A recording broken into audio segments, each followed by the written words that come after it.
क्या आप भी चाहते हैं कि आपका पैसा भी बढ़े और टैक्स भी बचे? अगर हाँ, तो ये वीडियो आपके लिए है। आज हम बात करने वाले हैं एक ऐसे इन्वेस्टमेंट ऑप्शन की जो ना सिर्फ आपके टैक्स को कम करता है बल्कि आपके पैसे को बढ़ाने में मदद करता है। नाम है एल्स म्यूचुअल फंड। अब आप सोच रहे होंगे कि एल्स आखिर क्या? एल्स का मतलब इक्विटी लिंक्ड सर्विस स्कीम। ये एक म्यूचुअल फंड स्कीम होती है जिसमें आपका पैसा शेयर बाजार में निवेश किया जाता है। लेकिन खास बात यह है कि इसमें निवेश करने पर आपको इनकम टैक्स एक्ट की धारा 80C के तहत 1.5 लाख रुपए तक की टैक्स छूट मिलती है। यानी अगर आप सालाना 1.5 लाख रुपए तक एल्स में लगाते हैं तो उतनी रकम आपकी टैक्सेबल इनकम से घटा दी जाती है, जिससे आपका टैक्स काफी हद तक कम हो जाता है। अब बात आती है कि एल्स बाकी टैक्स स्कीम से बेहतर क्यों है। जैसे कि आप पीपीएफ, एनएससी या एफडी में भी तो पैसे लगाकर टैक्स बचा सकते हैं। ये आपके दिमाग में आ रहा होगा। बिल्कुल कर सकते हैं, लेकिन इसमें लॉक इन पीरियड ज्यादा होता है। पीपीएफ में 15 साल का होता है, एनएससी में 5 साल का और टैक्स सेविंग एफडी में 5 साल का लॉक इन होता है।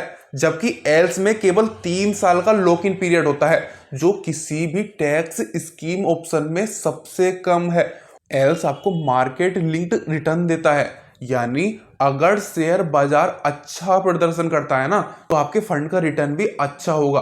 पिछले कुछ वर्षों में एल्स म्यूचुअल फंड ने औसतन 10 से 15% का रिटर्न दिया है, जबकि पीपीएफ का रिटर्न 7 से 8% के बीच रहता है। हाँ, ये जरूर है कि एल्स थोड़ा रिस्की होता है क्योंकि इसमें पैसा इक्विटी में लगता है, यानी कि शेयर बाजार में। लेकिन अगर आप इसे लंबे समय के लिए रखते हैं, जैसे कि 5 साल या फिर 10 साल, तो ये काफी हद तक रिस्क को कम कर सकता है और रिटर्न भी बेहतर दे सकता है। अब बात करते हैं कि निवेश के तरीके की।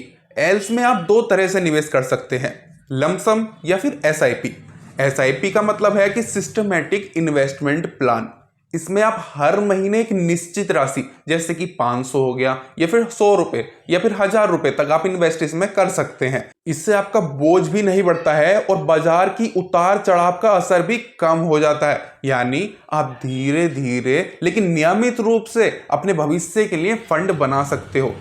और हाँ, एसआईपी करने का एक फायदा और है कि हर महीने की किस्त पर 3 साल का लॉक इन पीरियड अलग से लागू होता है। मतलब अगर आपने जनवरी में 1000 रुपए डाले तो जनवरी से 3 साल बाद निकलेगा।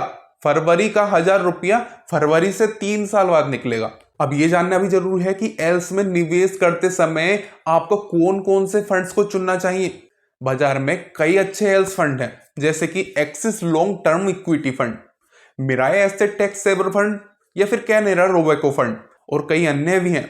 आप इन फंड्स के पिछले प्रदर्शन, रिस्क प्रोफाइल और फंड मैनेजर की स्ट्रेटेजी के आधार पर चुन सकते हैं। लेकिन ध्यान रखें, पिछले रिटर्न भविष्य की गारंटी नहीं लेते हैं, इसलिए निवेश से पहले थोड़ा रिसर्च कर लें, फिर किसी फाइनेंशियल एक्सपर्ट की सलाह जरूर ले लें।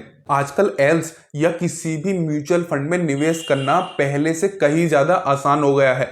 मैं खुद कई ऐसे ऑप्शन ट्राई कर चुका हूं, लेकिन रुपी जी का अनुभव सबसे बेहतर लगा। खास बात यह है कि इसमें अकाउंट खोलना बिल्कुल फ्री है, ना कोई अकाउंट ओपनिंग फीस, ना ही सालाना मेंटेनेंस या फिर ना ही कोई एएमसी चार्जेस। मतलब यह है कि आप बिना कोई खर्च किए सीधे निवेश शुरू कर सकते हैं। शुरुआती निवेशकों के लिए बहुत ही आसान है ये और भरोसेमंद भी काफी है। एक और जरूरी बात, एल से मिलने वाला रिटर्न पूरी तरह टैक्स फ्री नहीं होता।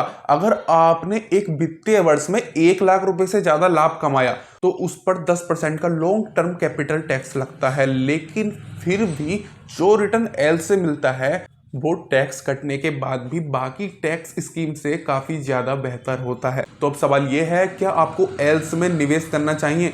अगर आप युवा हैं, नौकरी कर रहे हैं और अभी निवेश की शुरुआत कर रहे हैं तो एल्स आपके लिए एक बढ़िया विकल्प हो सकता है।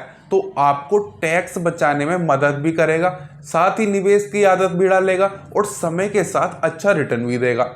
अगर आप रिस्क लेने से नहीं डरते और लंबी अवधि में सोचते हैं तो एल्स आपको फाइनेंशियल फ्रीडम की ओर एक मजबूत कदम दे सकता है। तो दोस्तों, अब फैसला आपके हाथ में है। आप हर साल टैक्स में पैसा गंवाना चाहते हैं या उस पैसे से स्मार्टली निवेश करके अपने सपनों को पूरा करना चाहते हैं?